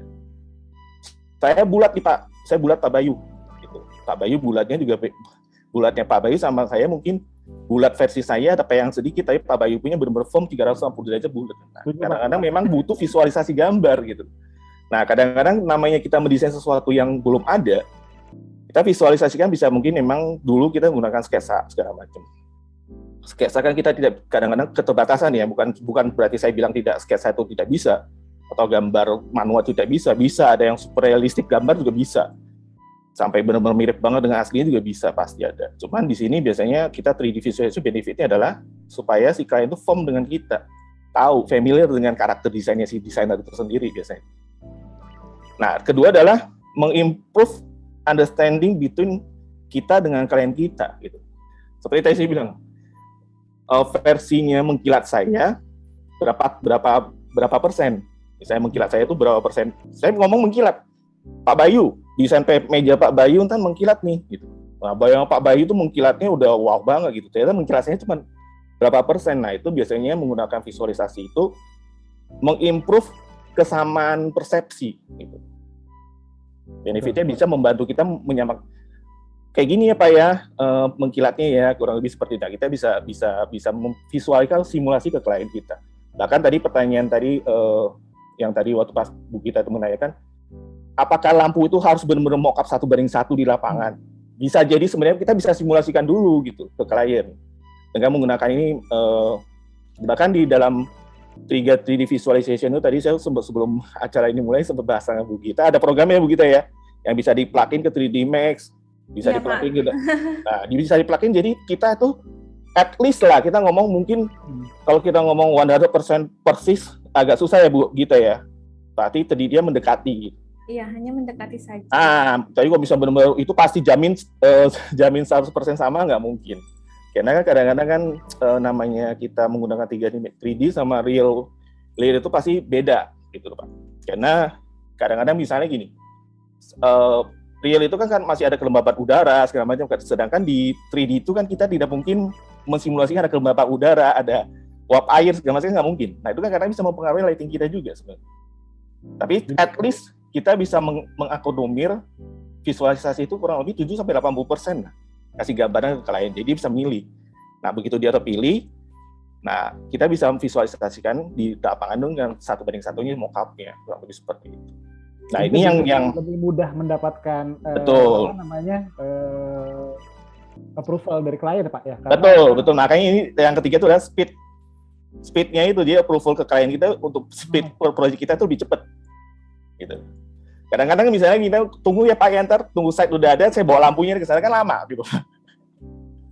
Ya kan, jadi kadang-kadang simulasi dengan 3D itu mempersingkat lah. Akhirnya begitu kita jadi yang tadinya harus kasih opsi-opsi dulu, opsi itu udah tereliminasi gitu. Mungkin tadinya ada 10 opsi, ya kita tereliminasi di 3. Oke, coba kita 3 ini dulu deh. Saya mau lihat aslinya seperti apa. At least kan kandidatnya udah tersingkirkan dulu dengan simulasi 3 dimensi gitu. Jadi visualisasi. Mau nambahin Pak Makmur. Ya betul. Jadi ya benar kata Pak Makmur. Jadi nggak mungkin juga semua jenis lampu kita cek satu-satu, karena nggak semua lampu juga supplier punya gitu. Jadi mungkin hanya beberapa yang bisa kita cek saja. Ya gitu. Jadi habis karena udah speed itu pasti kan cost efisiensi juga Pak. Ya, karena kadang-kadang kita dulu mungkin sebelum ada 3D kita udah bikin mejanya, terus kayaknya nggak suka begitu kita bikin mock 1:1 nih misalnya, berubah dong. Nah itu udah cost juga kan Pak. Jadi kalau misalnya kadang-kadang cost efisien itu kita bisa simulasikan dulu nih perubahannya. Misalnya kita waktu pertama kali propose ke mereka itu dengan warna yang merah misalnya, saya mau dong coba warna pink gitu. Nah jadi bisa bandingkan gitu Pak Bayu. Jadi cost efisiensi sangat ditakuti itu Pak. Kata-kata ya. coba dong, itu. Coba dong itu betul. Jadi memang 3D visualisasi itu kadang-kadang bisa membuat kita sebagai klien itu juga bisa menghemat cost kita, bahkan kontraktor pun sebenarnya bisa membuat kita menjadi cost-nya lebih terkontrol sih Pak. Gitu. Yeah. Nah, terus itu kadang-kadang juga misalnya ini catch and solve problem itu juga sering banget terjadi. Kadang-kadang kita desain segala macam secara 2 dimensi kita gambar, sekarang begitu diimplementasi 3 dimensi, begitu kita putar angle ya, kok angle sini kurang enak ya dilihatnya. Nah itu kadang-kadang juga jadi pemecahan itu kadang-kadang dengan 3D visualization as a simulation ya, kita sekali simulasi ya, dengan proposnya sebagai simulasi untuk studi analisa segala macam, itu dia bisa membantu kita memecahkan solusi gitu. Dan itu presisi udah pasti. Tapi presisi ini sebenarnya tentatif ya, Pak Bayu.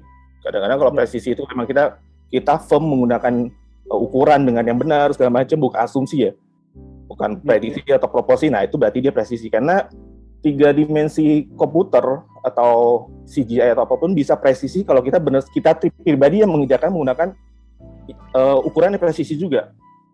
Yang sudah terukur di areanya gitu Pak. Betul. Jadi jangan sampai kejadian banyak juga ada orang yang menggambar berdasarkan proporsi kira-kira. Nah itu bahaya juga itu. Nah keunggulan dari dalam aplikasi-aplikasi 3D segala macam adalah kepresisian itu, tapi presisi itu tergantung dari penggunanya. Kalau penggunanya dalam petik asal-asalan, berantakan juga sama aja Pak.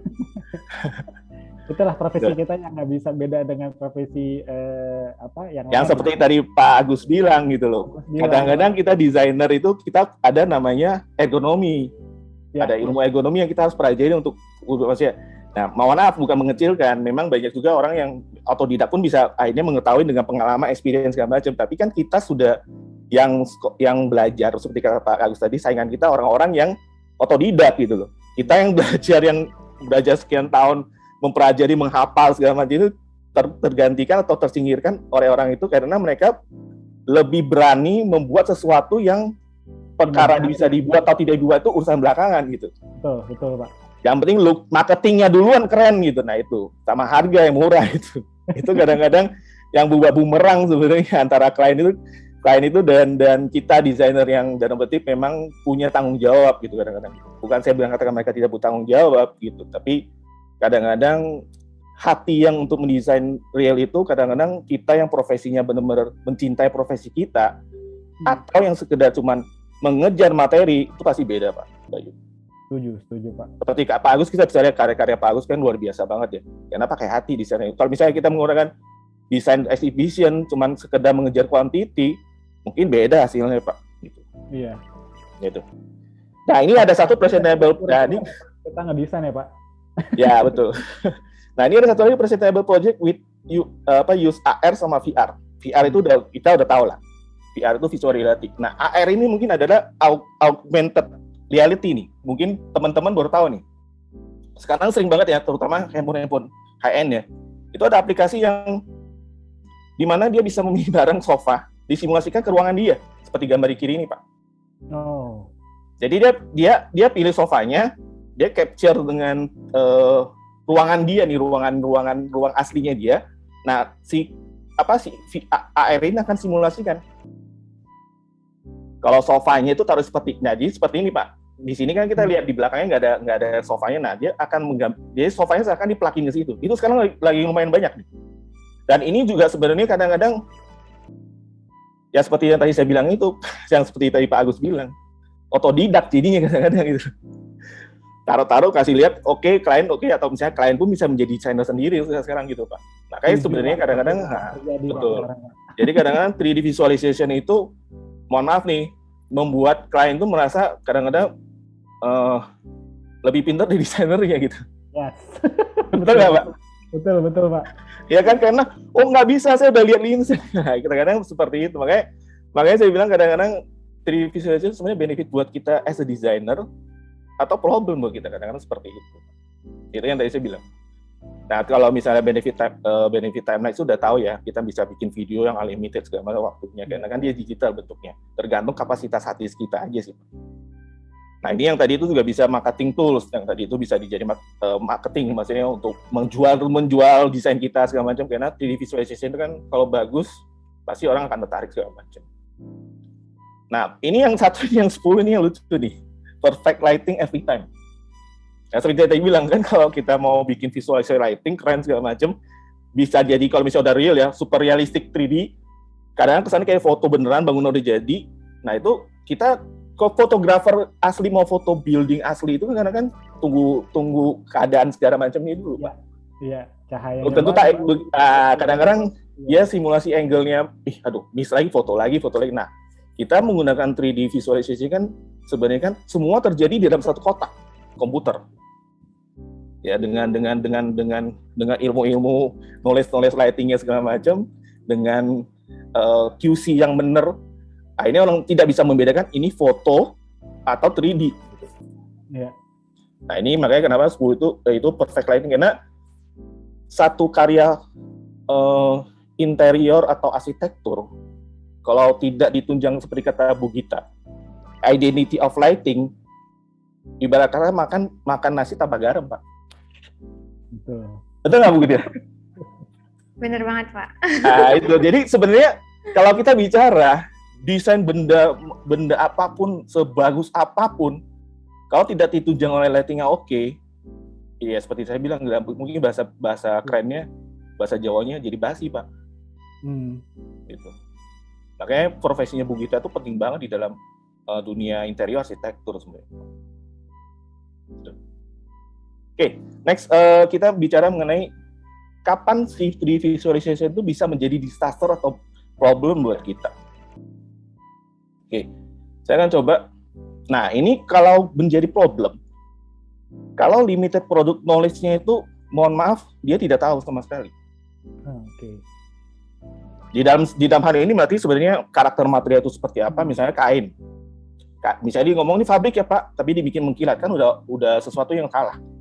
Batasan dari materialnya itu dia juga mesti tahu ya Pak. Ya, betul. Seperti yang tadi. Makanya saya bilang dengan ada katalog pro ini keren banget Pak. Kita bisa tahu. Dengan ada katalog pro yang di web itu, kita bisa dapat spesifikasinya. Nah, kayaknya sebenarnya knowledge terhadap material, tekstur, efek atau look-nya dari barang yang kita mau pakai atau kita plug ini dalam tekstur di 3D kita harus benar-benar paham. Bahkan tadi Bu Gita bilang ada CRI ya Bu ya, yang kalau render index itu. Render index ya Pak. Ah, itu pun sebenarnya kalau kita ngomong material-material mesinnya misalnya gelas aja kena lampu segala macam kan dia punya hitungannya sendiri. Nah, kalau misalnya kita mau super realistik, makanya saya bilang 3D visualization itu bisa real banget. Itu tergantung hardware kita. Bukan berarti hardware murah nggak bisa. Timeline merendernya yang bisa mungkin kalau hardware-nya bagus, dia cukup render 1 jam 2 jam selesai dengan super realistik, hasil super realistik. Misalnya hardware kita itu bisa seminggu Pak antar rendernya Pak. Ditinggal tidur makan mandi segala macam. Wah, itu kalau selesai, Pak. Iya. Kalau mereka jepit mati lampu kelar. Iya kan? Kadang-kadang kalau misalnya lagi render gitu ya, tinggal lagi ini kejadian saya dulu waktu memang kadang-kadang kan kita keterbatasan untuk membeli hardware yang cukup lumayan mahal ya waktu itu ya. Saya tinggal jepret mati lampu udah render ulang. Diulang lagi, disetting ulang. Ya mau setting sudah enggak lah ya, tapi di render ulang. Nah, memang kadang-kadang di situ kita butuh kalau misalnya kita ada yang nanya waktu saya kuliah nanya, Kak, kalau seperti itu solusinya gimana? Nah, itu memang ada masing-masing program punya kelebihannya Pak Bayu. Dia bisa di part by part. Nah, itu butuh knowledge, maksudnya butuh pembicaraan sendiri produk 3D-nya ya, 3D Max-nya. Dia bisa di rendernya part by part tuh, Pak. Wow. Ah, tadi digabung atau misalnya saya rendernya menggunakan beberapa komputer. Itu namanya workstation rendering namanya. Nah, mungkin teman-teman ada segala macam itu yang mungkin tahunya kita unit by unit ya. Kalau yang kita lihat CGI yang di film-film itu sebenarnya di workstation rendering-nya. Makanya kenapa tadi kita sempat bahas ya Pak Bayu dan Bu Gita ya. Masing-masing itu ada animator sendiri tuh. Masing-masing divisi itu punya spesialis lighting-nya, spesialis modeling-nya. Nah, itu semua digabung mereka tuh sistem workstation, Pak. Digabung menjadi satu. In the end ya. Makanya di mereka itu ada namanya post production sama udah pra production sama post production nih. Jadi mereka tuh digabung menjadi satu. Kalau misalnya kita bayangkan film Avenger yang segitu panjang filmnya di-render menggunakan hardware yang standar sih mungkin 10 tahun juga nggak jadi itu Pak. Nah ini sebenarnya yang kedua itu adalah kadang-kadang kita karena muda dan bisa dalam kutip ya menghiperbolakan gambar kita supaya kesannya luar biasa itu kadang-kadang kita lupa diri gitu. Di visualization atau yang 3D maker-nya dia terlalu overpowering Pak. Maksudnya overpowering untuk mengimpress, lighting-nya dibagusin semua gitu. Nah itu kadang-kadang itu bisa jadi disaster buat kita karena saya pernah kejadian dulu itu klien komplain kok 3D bagus asli nggak bagus gitu. Di 3D lampunya 10 dipakai Pak. Di lapangan dia cuma pakai 6. Tapi kan dia nggak mau ngerti. Ya kan? Karena di simulasi yang di 3D-nya itu 10 lighting, sedangkan yang di lapangan dia cuma mau pasang 6 karena ujung-ujungnya budget. Ya kan? Pasti beda no Pak hasilnya. Gitu. Tapi kalau kita menjelaskan ke mereka itu kadang-kadang kan susah terjadi ketemu ya karena mereka kan mengatakan apalagi pokoknya saya mau sama dengan 3D udah kelar deh.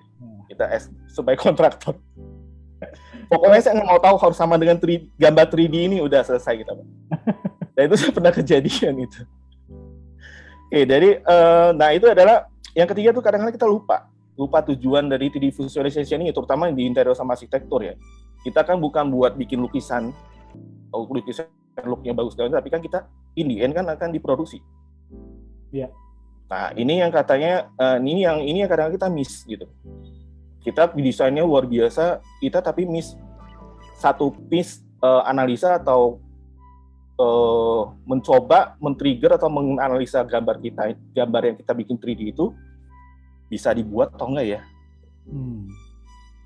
Kadang-kadang jadi kita pada saat membuat 3D visualization itu kita harus punya sebagai yang membuat atau sebagai desainernya yang bikin 3D segala misalnya antara desainernya, konseptornya dengan si 3D maker-nya ya biasanya antara konseptor sama 3D maker itu kan di split ya Pak ya. Biasanya di kantor-kantor.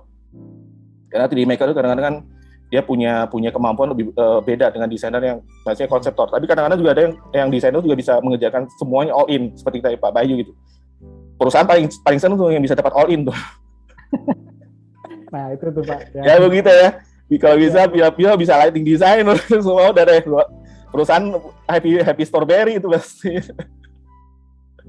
Oke, jadi itu kadang-kadang kita harus jangan lupa propose-nya. Jadi memang kita harus ingat pada saat kita membuat 3D sekarang, kita coba hati kita tuh lihat bisa nggak ya dibuat ya. Gimana cara buatnya gitu. Kalau memang bisa ya udah gaskan atau kita lanjutkan. Nah, yang ketiga itu adalah limited involvement para ahli gitu nih. Kadang-kadang mohon maaf nih, 3D di sketch sama si desainernya diserahkan ke seperti kata Pak Agus tadi, 3D maker yang mohon maaf bukan mengecilkan, sekali lagi bukan mengecilkan, yang lulusannya tidak punya kapasitas menganalisa itu, Pak. Dia yang misalnya contoh mohon maaf dia tidak tahu soal writing. Dia tidak tahu soal tekstur, yang penting dia tahu gambarnya kelihatan kayu, ada lampunya, terang, bagus, mengkilat, glossy, selesai. Nah, itu kadang-kadang bahaya tuh, Pak.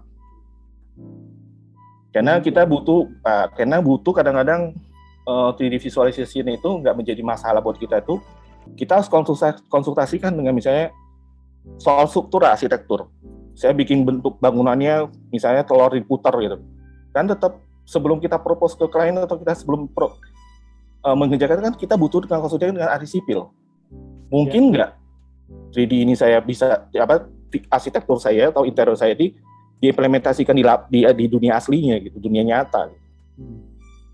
Nah, kita butuh lagi misalnya saya di 3D lighting-nya udah keren segala macam, tetap itu kan harus dikonsultasikan lagi ke desainer lighting. Mungkin nggak ini terjadi?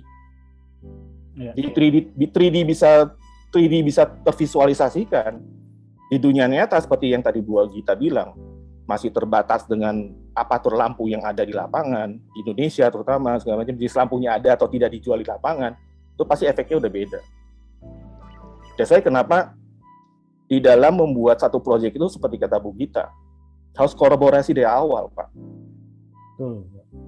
Perencanaan, simulasinya, semua expertise harus terlibat di dalam situ. Nah, yang kelima itu yang tadi saya bilang, kadang-kadang suka miss hantam promo, Pak. Terutama gini, saya sering banget kejadian, terutama kadang-kadang, saya nggak perlu ngomong orang luar ya, orang staff saya sendiri, suka ambil library, nggak dicek lagi ukurannya, Pak. Kan kalau 3D itu suka banget ambil library itu. Library yang beredar di dunia maya itu. Ya. Enggak dicek lagi. Jadi pakai proposi. Kira-kira masuk ruangannya udah selesai, kan? Enggak dicek ukurannya gitu. Ya bahasa asumsi aja. Kan kurang lebih kalau misalnya tinggi bangunannya segini ya asumsi. Nah, itu bahaya juga tuh, Pak. Karena kita kan di dalam dunia arsitektur dan dunia interior kan sentimeter itu kan apalagi interior ya. Betul. Nah, 1 cm, 2 cm saja udah berantakan. Apalagi yang akan berantem sama kontraktor tuh, Pak. Betul. Bisa berantem dengan kontraktor, apalagi sekarang kita tahu lah ya, kita tahu mungkin teman-teman yang praktisi yang menggunakan 3D itu SketchUp gitu ya. SketchUp 3D-nya jadi, 2D-nya jadi, Pak. Iya. Omong dalam petik, kadang-kadang terjadi konsultan atau misalnya praktisi menggunakan gambar 3D-nya, 3D SketchUp itu langsung diekspor menjadi gambar kerja, Pak. Wow. Nah, itu bahaya sekali. Saya pernah kejadian, saya miss. Ini pengalaman yang saya share ini sebenarnya pengalaman saya pribadi ya, maksudnya. Ya. Dia pakai SketchUp yang sudah tadi yang saya bilang dia tidak measure dengan benar, dibikin gambar kerja. Saya miss doang, Pak, ngecek kelebihan 20 cm, Pak. Oh, itu langsung selesai. Selesai itu, Pak. Nah, barang dipotong, Pak, udah nggak bisa dipakai, rusak semua. Nah, itu kadang-kadang yang kita harus aware terhadap itu, Pak. 5 poin ini sebenarnya kita harus aware banget. Karena kadang-kadang 3D visualisasi itu bagus, keren, tapi karena kita miss di 5 item ini, jadi berantakan. Kita semua sepertinya enjoy ya mendengarkan dan mendapatkan insight baru ya, Mas Bayu ya. Meskipun kita semua sesama desainer begitu. Teman-teman HDII, lalu ada juga dari teman-teman audiensnya juga Protok juga mendapatkan manfaat ya di hari ini. Makasih banyak untuk Mas Makmur, lalu Mbak Gita, Mas Agus yang udah jauh-jauh ya, lagi di Jogja ya. Mas Bayu, sekali lagi keren banget. Terima kasih banyak. Kita punya satu benang merah ya di sore hari ini. Temanya sisi lain dari desainer interior, pas banget pasti teman-teman desainer muda dan pengajar-pengajar yang punya ya istilahnya bukan berprestasi tapi punya sisi lain lah gitu ya, punya sharing dengan kita gitu. 3 Go. Pro. Halo, Pro.